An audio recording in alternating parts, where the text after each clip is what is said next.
तो भाई लोग बहुत हो चुका है इंतज़ार, काफ़ी ज़्यादा खेसारी लाल यादव के फैंस इंतज़ार कर चुके हैं खेसारी लाल यादव के ये बवाल गाना के लिए। भाई ब्यूटी मेहता और खेसारी लाल यादव का बवाल गाना आने वाला है अन्नपूर्णा फिल्म से भाई।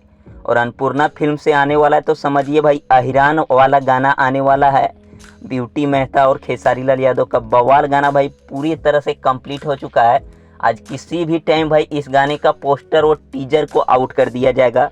ये अखिलेश कश्यप और विवेक सिंह ने जानकारी दिया है। तो आप सभी को बता दूं कि भाई 11 बजे तक हो सकता है इसका पोस्टर आउट कर दिया जाएगा और 4 बजे तक भाई इस गाने का टीजर और पूरा गाना हो सकता है भाई कल आने वाला है। अब टीजर आने के बाद ही बता सकते हैं क्लियर। तो दोस्तों जितने भी खेसारी लाल यादव के फैंस हैं तैयार रहिएगा धमाका मचाने के लिए। आज बवाल गाने का पोस्टर और टीजर दोनों आने वाला है भाई। देखिए खेसारी भैया का बवाल लुक देखिए, आज बवाल होने वाला है। ये अखिलेश कश्यप और विवेक सिंह ने ये जानकारी दिया है। तो भाई उम्मीद है कि आज पोस्टर और टीजर दोनों आने वाला है, तो तैयार रहिएगा। वीडियो अच्छा लगा तो लाइक कीजिए, चैनल पर नए होंगे तो सब्सक्राइब भाई।